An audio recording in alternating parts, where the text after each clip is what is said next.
Bienvenidos a La Catequesis, el programa radial para todos los hijos amados de Dios que anhelan profundizar en el conocimiento de su fe católica. Conducido por Joes Valencia y Mónica Meneses, catequistas de la Arquidiócesis de Medellín. Prepárense para explorar las enseñanzas sagradas, descubrir la riqueza de la tradición en nuestra religión católica y fortalecer su relación con nuestro Creador. Bienvenidos.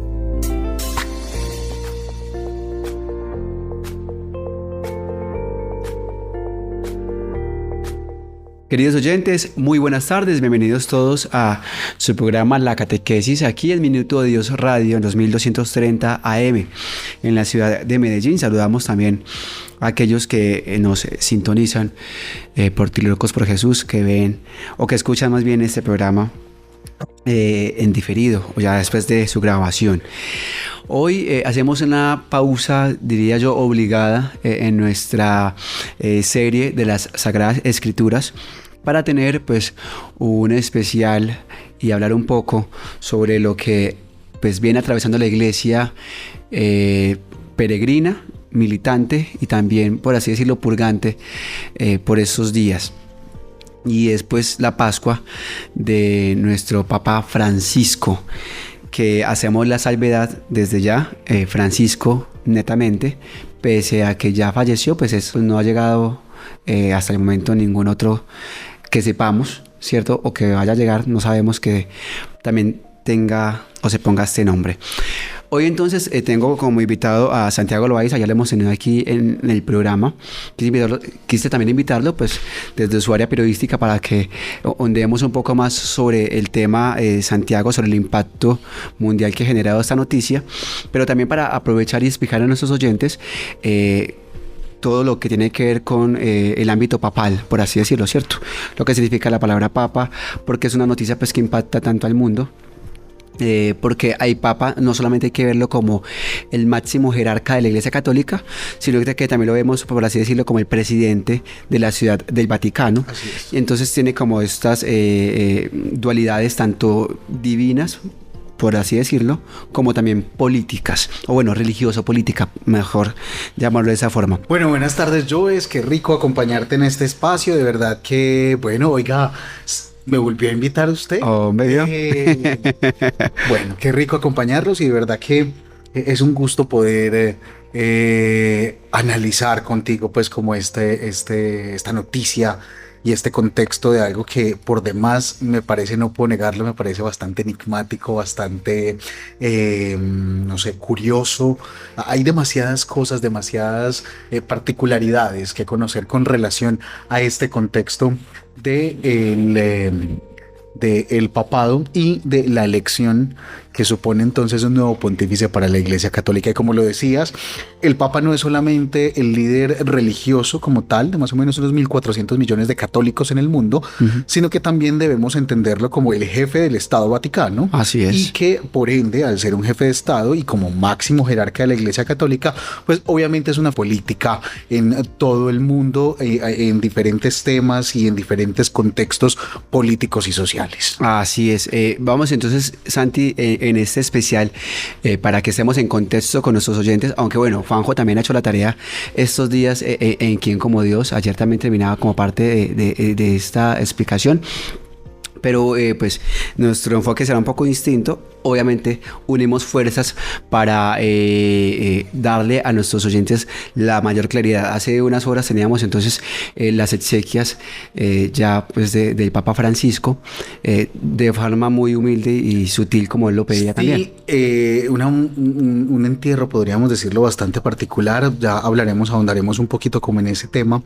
Pero digamos que el mismo traslado, por ejemplo, de su féretro o su misma vamos a sentar o tratar de volver un poquito como coloquial esta conversación, su mismo velorio, por decirlo de alguna manera, a Marta dentro de Ciudad del Vaticano, pues es bastante particular porque normalmente esta casa no sirve para ese tipo de situación. Es más, empezando porque el Papa nunca residió en el Palacio Apostólico. La casa de Santa Marta, para quienes de pronto no conocen, se hagan una idea, es un espacio que está detrás de la Basílica del Vaticano y es donde residen todos los empleados de la curia romana, es decir, el Papa vivía con todos los empleados, desde el jardinero hasta el que abre las llaves de los museos vaticanos todos los días muy a las 6 de la mañana para que todo el mundo pueda entrar. Él nunca residía en el Palacio Apostólico, que es el que queda, si ustedes miran la basílica de frente, a la mano derecha, que es donde normalmente se hace el ángelus, que lo vemos por la ventanita, que sale, ese es el Palacio Apostólico. Él nunca residió ahí. Exactamente, marcó diferencia desde el inicio de su papado. Así es. Y pues tuvo muchas. Incluso hay que anotar, Joves, que estuvo trabajando en la modificación del protocolo del entierro de los papas, y fue él quien determinó la modificación de ese entierro de los papas. Cambios significativos, ¿en qué sentido? Uno, en que el cuerpo de su santidad del sumo pontífice no debe ser expuesto. Si ustedes recuerdan, por ejemplo, lo que fue las exequias del Papa Benedicto XVI, del Papa Juan Pablo II, y si nos vamos un poco más atrás, pues de los anteriores sucesores del papado, pues siempre estaba el cuerpo expuesto sobre un calafato, es decir, sobre una especie de cama de madera que dejaba con cojines y de una manera un poquito suntuosa en reposo el cuerpo del sumo pontífice. Pues esta vez, con la modificación adelantada por el Papa Francisco, sí, se utiliza solamente el ataúd de madera y solo uno, porque para el entierro de los papas se utilizan 3 ataúdes del otro. Uno de ciprés, uno de roble y uno de plomo, que se utilizan para garantizar la preservación del cuerpo y tanto la seguridad del sumo pontífice dentro de la cripta papal. Sin embargo, esta vez el Papa, y esto es otra modificación también bastante particular, no va a ser enterrado dentro del Vaticano, sino que va a ser trasladado a la Basílica de Santa María Mayor, que es a unos más o menos 3 kilómetros del Vaticano. Esto con relación a su también devoción a Santa María. Y a descansar allí. No va a tener algo bastante suntuoso, sino que va a descansar ni siquiera dentro de la basílica como tal, sino en una de las capillas de la basílica, y pidió que fueras enterrado en el piso con una lápida sencilla, con una inscripción en latín que simplemente diga su nombre. Que se lo diga Francisco en latín. Santi, de una vez ponerle en contexto a los oyentes qué significa, qué traduce. Yo cuando estaba en Acólitos hace mucho tiempo, decían que esa era de hecho como una abreviatura, ¿cierto? Que era el primer apóstol Pedro, y pues no había como mucha relación o mucha importancia ni significado para la época, ¿cierto? Ya ahora que soy un poco más consciente, pues uno dice, caramba, sí, es que es el primer Pedro. Y es el sucesor de ese primer Pedro, realmente el que está ahí acompañándonos. Definir entonces con nuestros queridos oyentes esta expresión de papa, si mal no sé, que viene del griego papas, ¿correcto? Sí, digamos que es una abreviatura bastante, pues no sé si particular, por decirlo de alguna manera, y el término de papa se refiere a patriarca, ¿sí? Para hacer, digamos, una remembranza, una semejanza de que es el líder, el máximo jerarca. Ahora bien, hay que hacer una salvedad, y es que el término de papa solo se usa para la Iglesia occidental. Recordemos que más o menos en el año 1000, cuando incluso empieza a terminar la Edad Media, que ocurre el cisma y el Imperio Bizantino se disuelve y se convierte en la Iglesia de Occidente, en la Iglesia de Oriente, Roma adquiere la jerarquía, por decirlo de alguna manera, de la iglesia como tal. Entonces está el Papa, y si vamos a la iglesia bizantina de Oriente, que tiene su sede en Constantinopla, que hoy es Estambul, está el patriarca de Constantinopla. Y todas las iglesias, digamos, ortodoxas y de denominaciones cristianas hacia Oriente tienen su propio jerarca. Nosotros en todo el mundo solo tenemos uno, por eso se le denomina el Papa, que es el máximo jerarca de la Iglesia Católica Apostólica Romana. Así es. Entonces ahí también este datico, y que hagamos ahí la salvedad. Todos estos días he escuchado en las Eucaristías que se omite la mención, ¿cierto? sí se ha hecho como una especie como de intención por él, pero en esos días, porque es normal que al máximo jerarca de la iglesia pues se mencione en todas las Eucaristías. La dirá, yo, ¿en qué momento? Pues si nos vamos como posicionando ahí en las banquitas cuando estamos como fieles laicos, recordemos que en la parte de la plegaria eucarística, Sí. el sacerdote siempre dice, unidos en el Papa, con el Papa Francisco, nuestro obispo tal, porque siempre se hace la mención. diócesis. Exactamente. Y Estos días se omite, entonces se ha omitido pues lógicamente Sí, y hasta que se haya les cojo nuevo papa. Y ahora bien, e incluso algunas partes de la liturgia tienen un apartado dedicado exclusivamente para este tipo de situaciones, que es cuando fallece el Papa, para pedir por su eterno descanso. Sí, porque el Papa, pues bendito Dios, no fallece todos los días. Gloria a Dios. Entonces, no hace parte común de la liturgia, pero digamos que es opcional poder orar por el eterno descanso pues del Sumo Pontífice dentro de la liturgia de la Eucaristía. Ok, Santi, han viajado bastantes obispos, alrededor de 250, y notábamos también bastante asistencia masiva en las exequias de el Papa Francisco, o del Padre Jorge, como para así decirlo un poco más, Como le conocimos, exactamente. Y se acerca ya el cónclave. Bastante interesante. Conclave. Alguna vez escuché a un padre que decía la clave de la iglesia. Bajo llave. La bajo llave. ¿Qué es esto de cónclave? ¿Quiénes participan? ¿Quiénes sí? ¿Quiénes no? Pues no creo que sea la excepción por el momento, porque pues no se ha visto así. Que en el cónclave se puede escoger a cualquiera, de hecho, inclusive que no esté dentro del cónclave. O sea, no solamente aplican cardenales, pero pues no ha sido como una norma que hayan aplicado en los últimos tiempos. De hecho, ahorita vamos a tener una mención de los últimos 10 papas que hemos tenido, ¿cierto? Claro. Pero, ¿qué es esto de cónclave y qué sucede allí, Santi? Bueno, para comprender de pronto un poquito como toda esta dinámica de lo que es, ay, oiga, estos temas me gustan demasiado. Hombre. De lo que pasa a la muerte del Sumo Pontífice hay varias cosas. O en su defecto renuncia, como pasó con Benedicto. Como pasó con Benedicto, una situación que por demás fue histórica, que no pasaba hacía más o menos 600 años, correcto. Aproximadamente. Entonces, y que de ahí pues surge la elección del Papa Francisco. Bueno, entonces retomando, a la muerte del Sumo Pontífice hay un periodo mientras se realiza el conclave y se escoge, que eso digamos impera o es la etapa que se le conoce así entre la muerte de un papa y la elección de otro. ¿Qué pasa durante esa sede vacante? Fallece el papa, el camarlengo, que es un cardenal escogido previamente por el Papa en vida, que es algo así como su asistente, por decirlo de alguna manera. Y es como el presidente de la Cámara Apostólica. Algo así, no, el decano del Colegio Cardenalicio es otro cardenal. Sí. El camarlengo es un cargo aparte que es designado por el Papa y es, hagamos de cuenta, como el albacea o el amo de llaves, por decirlo de alguna manera, el administrador, mientras está vigente ese periodo de sede vacante. ¿Qué pasa? Que el camarlengo solo puede tomar decisiones administrativas. Si bien en él reside todo el poder mientras no hay Papa como tal, no hay jefe de Estado, él solo puede tomar decisiones administrativas. ¿Qué pasa ahí? Entonces, si debe tomar otro tipo de decisiones, debe contar con que a la muerte del Papa son convocados inmediatamente a Roma. De hecho, incluso esta semana, luego de conocerse el fallecimiento del Santo Padre, más o menos al miércoles, que fue el traslado de su cuerpo a la Basílica para la Cámara Ardiente, ya habían unos 80, o sea, ya había una buena representación del Colegio Cardenalicio. Ahí entonces él toma la decisión, uno, con el decano del Colegio Cardenalicio, y con otros 2 cardenales que son escogidos por votación entre los mismos cardenales. Esos 3 más el camarlengo, digamos que se convierten como en la junta directiva, por decirlo de alguna manera, mientras está la sede vacante.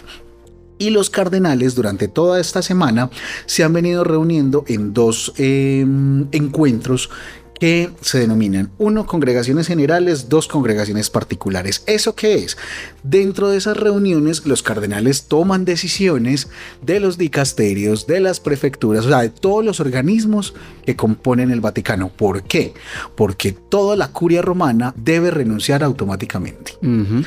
Entonces, digamos que no hay líderes, por decirlo de alguna manera, de ninguno de los organismos del Vaticano como tal. Entonces, ellos deben renunciar. ¿Qué pasa? Se empieza a preparar todo, se empieza a andamiar todo un encuentro que a mí en lo particular, aún en el siglo XXI, me sigue pareciendo, no sé, curioso, llámalo enigmático, llámalo, no sé. Pero lo que más curioso me parece es que sea aún con toda la tecnología que tenemos, con el contexto en el que nos movemos, siga siendo tan hermético y tan completamente secreto, Sí. que es el cónclave. El cónclave se debe convocar entre 15 y 20 días después del fallecimiento del Papa. O sea que cónclave vamos a tener más o menos entre la primera semana de mayo, como entre el 5 y 11 más o menos. Aún pues todavía no se ha determinado la fecha con exactitud. Básicamente, ¿de dónde sale el cónclave? Vea, el cónclave tiene una historia muy particular. Ay, yo no sé, a mí me gusta la historia y me apasionan esos temas. Entonces, disculpen si hablo No, y paso estamos. por demás. Paso estamos. El cónclave tiene una historia muy particular y es que más o menos en la Edad Media, al fallecimiento de uno de los pontífices, que ya son 266, falleció el Papa, se reúnen los cardenales para escoger al nuevo pontífice y resulta que pasaron varias semanas, varios meses y aún no había decisión. El rey en ese momento les dijo, bueno, la iglesia necesita un papa. Entonces los encerró en una de las capillas y les dijo, hasta que no haya decisión, no sale. Y así, de esa manera fue que se empezó como a configurar todo lo que hoy conocemos como con ese cónclave. Ahí solo participan los cardenales. Ni siquiera el maestro de ceremonias, o sea, incluso hay una frase muy particular cuando ya todos los cardenales entraron a la Capilla Sixtina, que esa procesión me parece muy bonita porque se realiza cantando el Veni Creator Spiritus.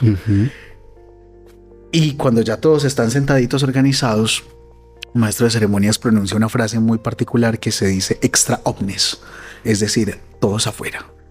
Aquí no queda absolutamente nadie más que los cardenales.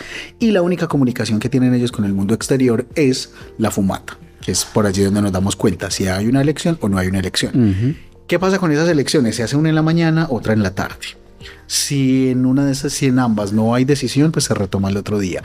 Y los cardenales deben permanecer aislados, sin comunicación, tantos días dure el cónclave, que se quedan por demás en la casa de Santa Marta del Papa Francisco. Es que es algo complejo. De una vez los voy invitando a que vayamos orando para que pues, nos toque el Papa que este tiempo necesita, ¿cierto? Así es. Porque empezamos como con ciertos estigmatismos, con ciertas reniegos de que este no, de que el blanco sí, de que el negro no, de que el negro sí, de que el blanco no, de que de tal ciudad, país sí. Bendito sea mi Dios, el que nos corresponda, oremos por él y que sea el Espíritu Santo el que suscite el Papa, que como insisto necesitamos para esta época. Fumatas, fumata blanca, fumata negra. Pues ve, eso es un mensaje muy especial, un símbolo muy especial dentro de la iglesia, porque esa fumata indica la elección o no del Papa como tal. ¿Qué hacemos? Una chimenea. Una chimenea que, bueno, tiene ciertos químicos, por decirlo de alguna manera, y para que pueda ser, si bien blanca, o sea negra. ¿Qué se quema ahí? Se queman las mismas papeletas con las que han venido votando los cardenales durante esa elección que trata de ser, digamos que lo más plenamente transparente posible, es decir, al momento de ellos acercarse a la mesa donde están, digamos, como los jurados, por decirlo de alguna manera, del colegio cardenalicio haciendo el conteo de los votos, primero se debe depositar en una charola, o sea, a la vista de todos, para evitar, digamos, echar votos de más, o para evitar fraudes, o para evitar que haya alguna inconsistencia en los votos. Esos votos se doblan, se cosen uno por uno a medida que se va haciendo el conteo y son los que se queman en la fumata. Hay algo interesante o bien muy particular, y es que el cónclave no sale como, ay, porque sí, no. Desde 1996 hay una constitución apostólica, un documento como tal, que se llama Universi Dominici Gregis, que es donde ahí está estipulado absolutamente todo lo que tiene que ver con relación al cónclave, ¿sí? Entonces ahí, digamos, está como todas las directrices, como todas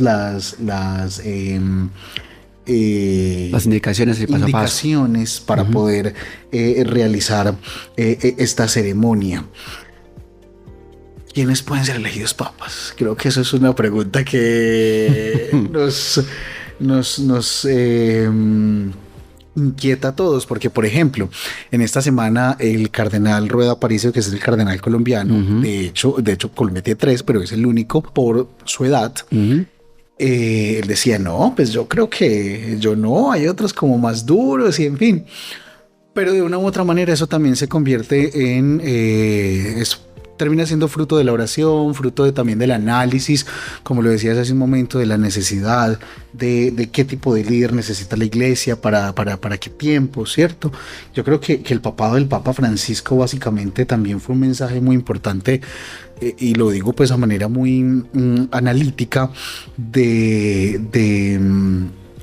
darle sentido a esa palabra católica, es decir, universalidad. El hecho de que el Papa fuera latinoamericano quizás fue también de darnos a entender al resto del mundo de que todos somos parte de la iglesia como tal. Entonces, llegando entonces a ese punto de quiénes tienen derecho a elegir el Papa, leyendo entonces este documento que les comentaba, el derecho de elegir el romano pontífice corresponde únicamente a los cardenales de la iglesia, como ya les decía, son los que se reúnen allí en la... Actualmente hay 137. Son 137 los que van a elegir efectivamente, de los cuales, bueno, la mayoría son europeos, hay otros también de África. Aunque bueno, este ya estaba bastante, por así decirlo, misturizado, no encuentro otra palabra, porque el Papa Francisco pues también se... ¿cómo decirlo? Se dio la tarea de escoger varios cardenales de otras partes del mundo. Exacto. Sí, no necesariamente que fueran europeos, porque durante muchos años pues la mayoría de los cardenales fueron europeos, aunque digamos que la tendencia, si los vamos a ubicar geográficamente, la mayoría siguen siendo de Europa, pero ahora digamos que hay mucha más variedad, por decirlo así, de otros lugares del mundo. Aunque aclaramos, el tema no es porque de pronto hubiese cierto tipo de xenofobia o de preferismo, sino que antes, pues obviamente sabemos que Roma, que está en Europa, obviamente, pues era más fácil que llegaran ellos a acercarse a Roma y demás. Pues ahora, como ya hay, pues como lo decías vos, mayor avance tecnológico y de transporte, pues sí, ya eso también facilita las cosas. Creo que desde Pablo VI o Juan XXIII, no recuerdo bien, se ha podido como la opción de que haya un poco más de amplitud con el tema de los cardenales. Claro que sí. Bueno, y deben de ser entonces menores de 80 años. Sí. Para también ser elegidos, ¿cierto? De hecho, la edad creo que es un poco menos. No recuerdo bien. Digamos que el corte son 80. El corte es 80 para poder ser elegidos como tal. Entonces, a partir de ahí, digamos que se configura pues como esa edad. El cónclave sí tiene, o al menos la composición del colegio cardenalicio, pues viene teniendo una mixtura, como lo decías vos. Bueno, se me pasaba algo. Antes dimos varias ceremonias importantes. La primera, el traslado del féretro del Papa Francisco el pasado miércoles. La segunda, el viernes, cuando finalizó el tema de la capilla ardiente, donde... Ayer. Ayer viernes. Finalizó el tema de la capilla ardiente, cuando el camarlengo Kevin Farrell, digamos que ofició la liturgia para tapar el velo del rostro del Papa Francisco, y digamos que es muy significativo porque eso hace parte de como de un rito, me parece por demás bonito, como de entregar y quizás hasta cuidar y proteger la memoria del legado del Papa, ¿sí? Entonces, bueno, vimos eso, y viene también entonces toda la preparación del cónclave, que como les comentaba, pues se viene a este encuentro. Santi, vamos con esa canción y ya venimos, seguimos con más para que vayamos, como se dice, dando finiquito, eso, al tema, porque ya el tiempo lastimosamente se nos está acabando. No, es que esto es un suspiro. Entonces, a mi Dios, pero vamos con la canción y ya regresamos. Vive Jesús, el Señor. Vive Jesús, el Señor.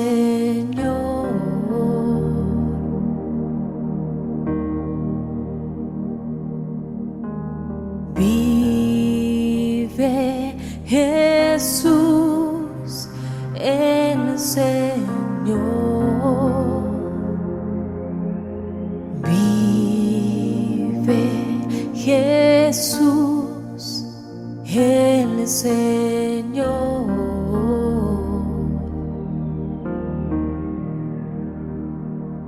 Él vive, vive, Él vive, vive, vive Jesús el Señor.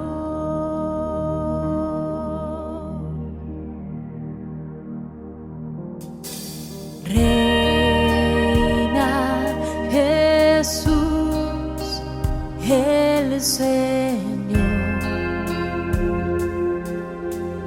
Reina Jesús el Señor.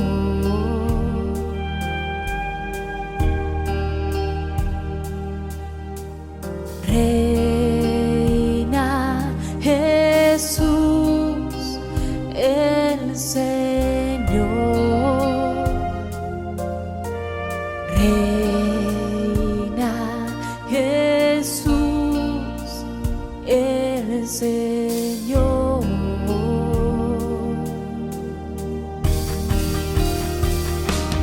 Él reina, reina, Él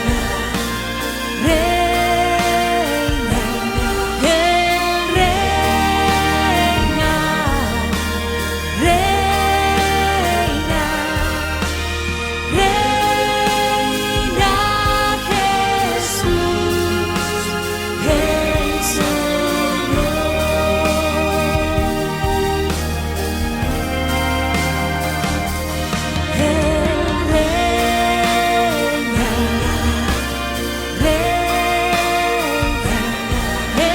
Él reina, reina, Él reina, reina, reina Jesús el Señor.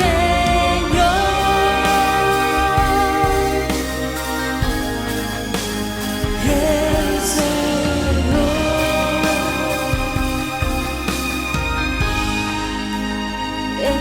Señor.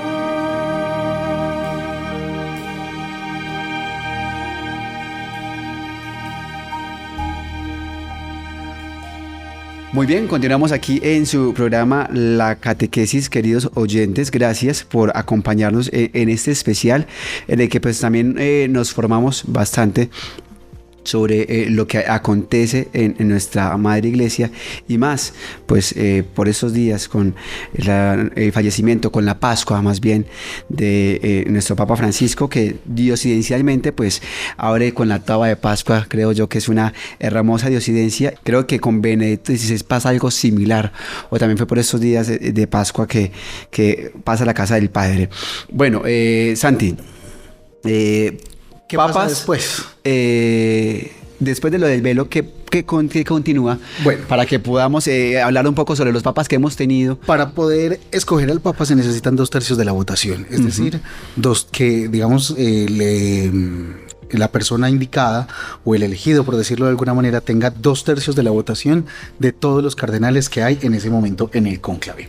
Hay algo muy particular, y es que cuando, digamos, ya hay unanimidad en la decisión y está la fumata blanca, adentro, mientras afuera todo el mundo ve la fumata, lo que pasa adentro, y es que si bien se escogió, no se le obliga, ¿sí? Entonces lo que hace, digamos, como el Colegio Cardenalicio es preguntarles, porque pues también es un tema de voluntad. Y un cargo bastante complejo. Bastante complejo por demás, porque hablábamos hace un momento de que es no solamente el líder espiritual de los católicos en el mundo, también es un jefe de Estado y por ende tiene todas las responsabilidades de un jefe de Estado. Así como es. Ciudad del Vaticano es un país, y además de eso, pues todo lo que eso conlleva geopolíticamente. obviamente, con la participación en distintas situaciones políticas en el mundo. Recordemos que, por ejemplo, el Papa Francisco fue el primero en reunirse con el jerarca de la Iglesia Ortodoxa rusa. Nunca se había dado esa reunión en la historia. Fue el primero en acercarse a monarquías como la de Bahrein, como la de Emiratos Árabes, como la de Myanmar. Entonces, digamos que eso también va marcando una tendencia de acercamiento político y religioso. Entonces, digamos que el papado es una figura también bastante influyente en el mundo. Entonces, regresamos a la Capilla Sixtina. Digamos que por cualquier circunstancia no aceptó, entonces vuelve y se repite la votación. Si el elegido acepta, entonces en ese orden de ideas pues se verifica que se cumpla pues como con todos los requisitos. Básicamente es obviamente que sea clérigo de la Iglesia Católica, varón bautizado, y en ese entonces también pues algunos cardenales, si bien algunos ha ocurrido en algún momento de la historia, no son obispos, se procede automáticamente o inmediatamente con la ordenación episcopal. Porque recordemos que el Papa no solo es el Papa, sino que también es el obispo de Roma y es el prelado italiano. Entonces digamos que está esa figura del episcopado. Y inmediatamente entonces se le pregunta cómo quiere llamarse, porque recordemos que los papas cambian su nombre. Benedicto XVI se llamaba Joseph Ratzinger, Francisco Jorge Mario Bergoglio, y ahí es cuando ya se conoce el famoso anuncio Habemus Papam, que se hace en el balcón de la basílica por parte del protodiácono del colegio cardenalicio, y digamos que se da a conocer el mundo la decisión que se dio en el cónclave. Entonces, digamos que a grosso modo eso es un poquito de lo que pasa dentro de la Capilla Sixtina, de lo que son los testigos, los frescos de Miguel Ángel. Vea, le cuento, infidencia, cuando estuve estando en la Capilla Sixtina yo pensaba en eso. Yo decía, ay Dios mío, no ser un fresco de estos para poder ver o escuchar qué pasa aquí en un cónclave. De verdad que es enigmático, me parece absolutamente maravilloso, y creo que también hace parte del trabajo que tiene el Espíritu Santo. Sí, bastante fuerte. Ahorita hablabas un poco, Santi, vamos a hablar un poco de los papas impactantes, lógicamente el de San Pedro, primer papa de la Iglesia Católica. Claro que sí. Y pues su legado fue trascendental, porque gracias a eso. O sea, yo diría, o yo trataría, bueno, voy a tratar de ser un poquito como más, digamos, técnicamente histórico, por decirlo de alguna manera. Para mí el papado del apóstol Pedro, digamos que fue un papado de consolidación, obviamente porque si bien es el primer apóstol y tuvo que enfrentar todavía el Imperio Romano, así es. Estaba en su lucha contra el cristianismo, que en ese momento había ya comenzado fuerte a expandirse, y recordemos que incluso el apóstol Pedro fue crucificado todavía. Sí. Estaba en furor por parte del Imperio Romano el tema de la crucifixión, tanto así que cuando Pedro vio que lo iban a crucificar, dijo: un momentico, espere, no, crucifíquenme al revés. Así es. Entonces, digamos, creo que fue un mensaje también como de consolidación, de fe. Bastante. Completamente para esa iglesia que estaban haciendo en el siglo I después de Cristo. No sé si tengas algún otro. Sí, San Clemente, también uno de los primeros papas y una figura muy importante en la historia muy temprana de la iglesia. Luego tenemos a otro impactante, San Gregorio el Grande. Él fue el que prácticamente contribuyó gran parte a lo que tenemos hoy como todo el tema litúrgico en la iglesia y a la formación también de los monjes. Inocencio III, digamos que su pontificado fue crucial y fundamental para demostrar el poderío, por así decirlo, del Papa. Pío IX, uno de los pontificados más largos que ha existido, 31 años, Concilio Vaticano I, okay. Y es el que también designa en su papado el dogma de la Inmaculada Concepción, que hacemos cada 8 de diciembre. Juan XXIII también marcó bastante, es el que convoca al Concilio Vaticano II. Exactamente. Que ese fue el que transforma en gran parte la iglesia. Oiga, y sabe, yo le anotaría ahí otros dos papas, León XIII, que Sí. en el siglo XIX pues fue conocido también como el Papa de los Obreros en un tiempo de la Revolución Industrial, en tiempos de cambios en el mundo bastante complejos, y Pío X, que Sí, también pues fue el Papa patrón de los ataquistas, de hecho. sí, y por demás pues el Papa de la Eucaristía. Yo creo que incluso me atrevería a decir los papas del siglo XIX-XX es a los que entre comillas les ha tocado más duro, ¿sabes? Sí. A mi criterio, porque durante la Edad Media, durante el Renacimiento, digamos que la iglesia venía, o el mundo más bien, la sociedad, muy normalito. Mientras que en los últimos 2 siglos en el mundo han habido todos los cambios políticos, sociales, tecnológicos, que tú De quieras. una forma extravagante, Abismal, sí. y de manera demasiado acelerada. Entonces creo que pues para mí los papas del siglo XIX-XX son a los que más duro les ha tocado. Les ha tocado durito. Juan Pablo II también lo tengo Juan aquí Pablo II. listadito. El segundo papado más largo, 20 y pico de años. 25, si mal no estoy. Ya le voy a hacer la cuenta porque fue de 1978 al 2005. Ajá, Pero yo soy un poquito malito con las matemáticas. No os preocupéis, ahí me entonces, tocó Juan Pablo II. Deme 2 segundos, ya le soluciono ese dato. El Papa, bueno, lo 27 llamaron años. 27 años también, y larguito también el pontificado. Un Papa demasiado carismático.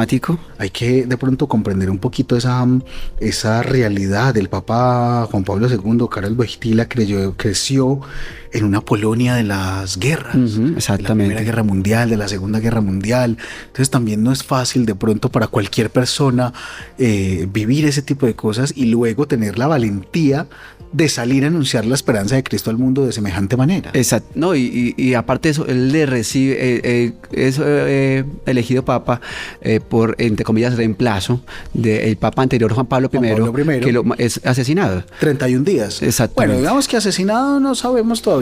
Duró 31 días, pero Bueno, está bien, digamos, dejémosla ahí. Sí, un papado bastante corto, pero sí digamos que estuvo bastante marcado por la Sí. guerra, y aún así y por demás reflejó fue esperanza. polémico también su fallecimiento. Eso no es de Exactamente. desconocer. Sí, entonces, bueno, Benedicto XVI, gran cabeza de este papa alemán, en sapiencia, por así decirlo, que En tiene la teología, iglesia. en academia. Es Creo tesísimo que todo lo que dejó. su trabajo académico como pues teólogo maravilloso. Así es. Y creo que pues también es un momento de, no sé si de recomposición de la iglesia, que fue pues su papado luego de la muerte de Juan Pablo II en el 2005.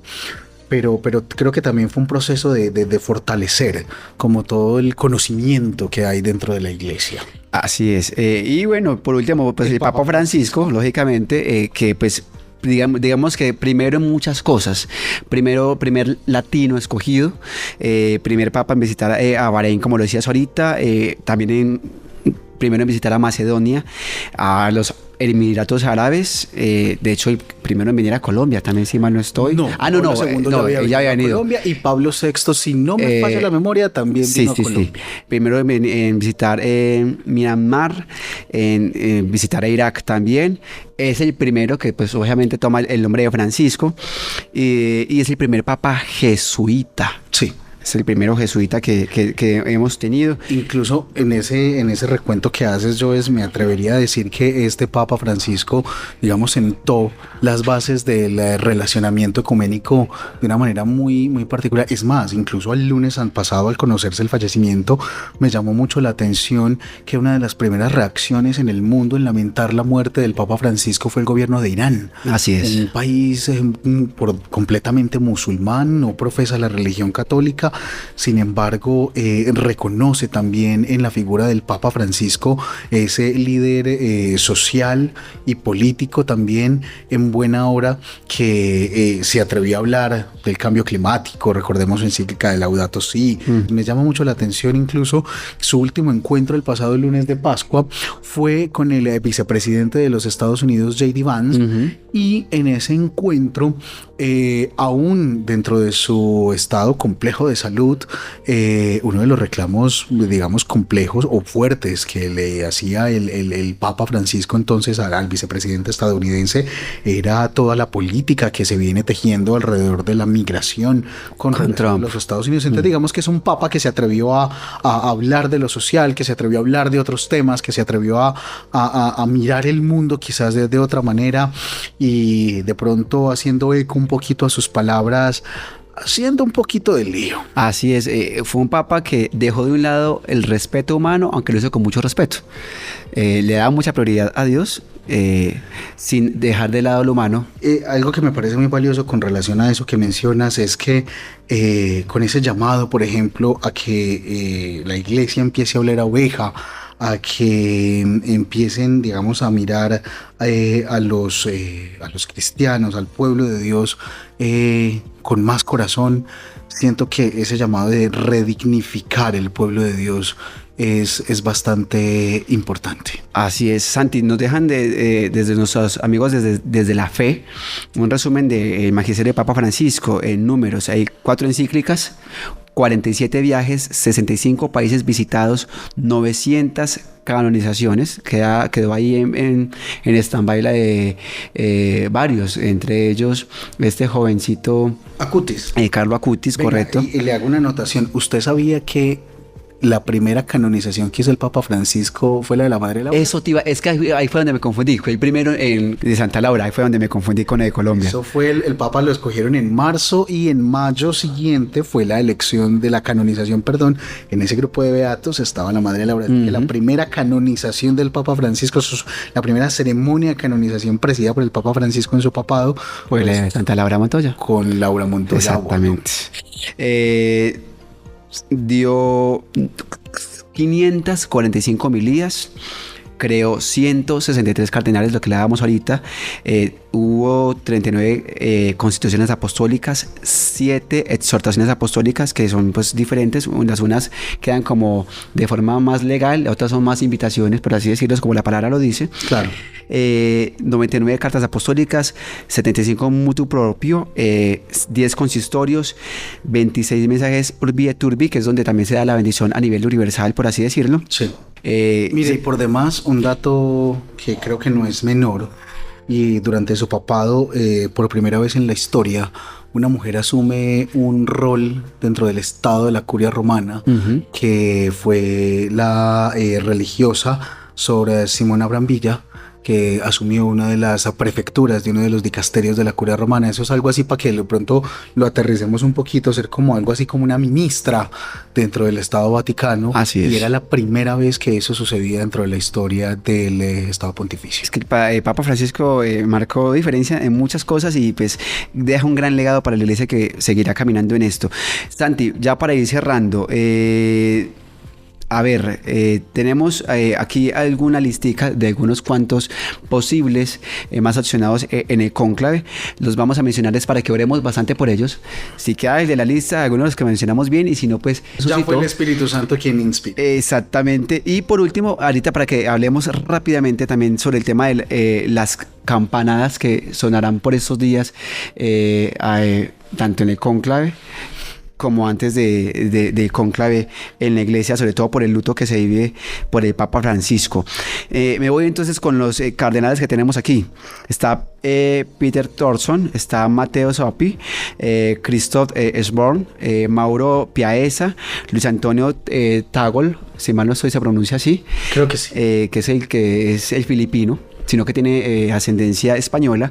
Está Angelo Donatis, Pietro Paroli, Robert Sarat, Giuseppe Bertori, Jean-Claude Jorelli, Leonardo Sandri y Gianfranco Rabasi. Esos son como de los más opcionados.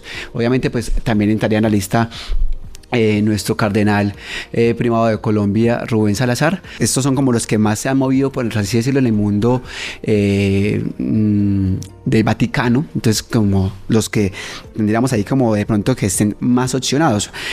Papa Francisco no estaba muy opcionado en la elección que hubo pasada. De hecho, creo que dentro del análisis que se hacía, no era como de los preferiti, así se le llaman, a los cardenales que de pronto tienen más opción, o papables, como se les dice, quizás tienen más opción de ser escogidos para ocupar el trono de San Pedro. Jorge Mario Bergoglio en su momento no era quizás el más opcionado. Creo que fue una sorpresa para muchos sectores de la iglesia. Sí. El hecho, incluso sus primeras palabras, si lo recordamos, cuando fue presentado en el balcón de la Basílica de San Pedro, es que decía que sus hermanos cardenales habían ido a buscar al Papa hasta el fin del mundo. Mejor dicho. Bueno, el tema de las campanas, Santi, las campanas en señal de luto, pues lógicamente suenan inmediatamente con una intensidad distinta. Inmediatamente se conoce el fallecimiento del Papa Francisco. Así es. En las celebraciones, pues ahorita también lo mencionábamos, también se hace mención especial del Papa.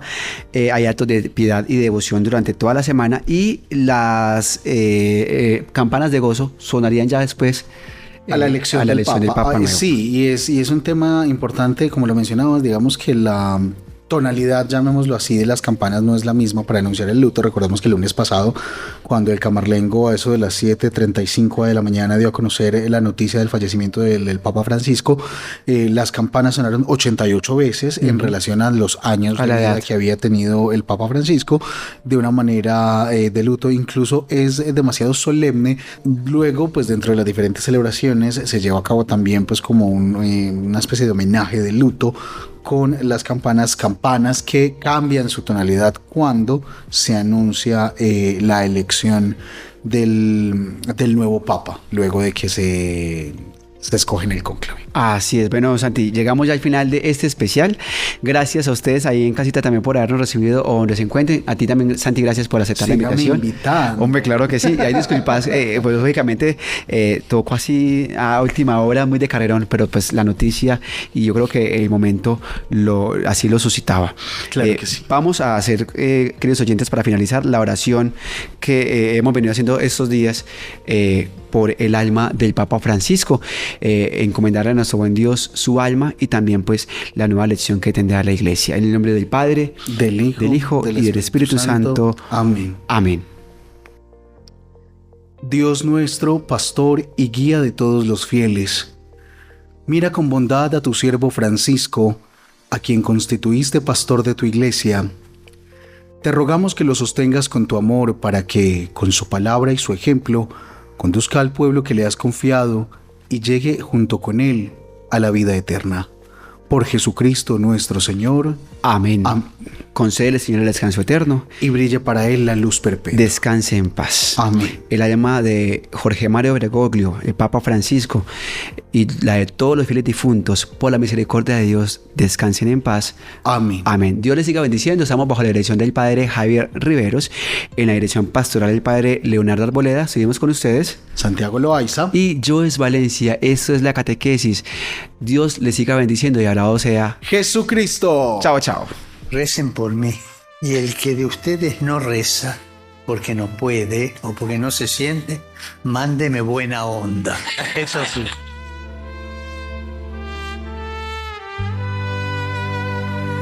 Hoy en los brazos de Dios estás, hoy en el cielo caminarás, siempre ayudaste a los demás, al pobre, al débil, al que sufre más. Nunca te olvides que aquí estarás, pues en mi casa te he de recordar. Papa Francisco, al cielo vas, querido amigo, se te va a extrañar. Cuenta conmigo, ¿a dónde vas? Siempre en mis rezos tú estarás. Siempre pensaste en los demás, querido amigo, anda en paz.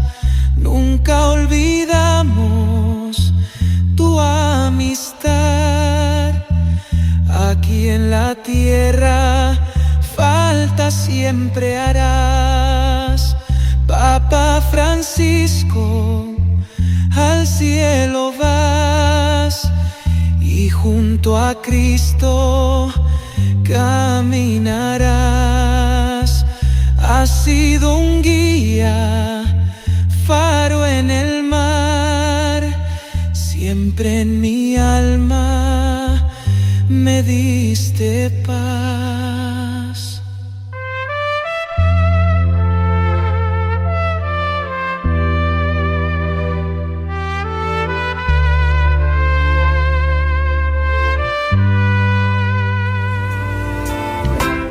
Ha sido un privilegio acompañarlos en este episodio de la catequesis. Esperamos que hayan disfrutado de este espacio dedicado a profundizar en nuestra fe católica. Hasta pronto.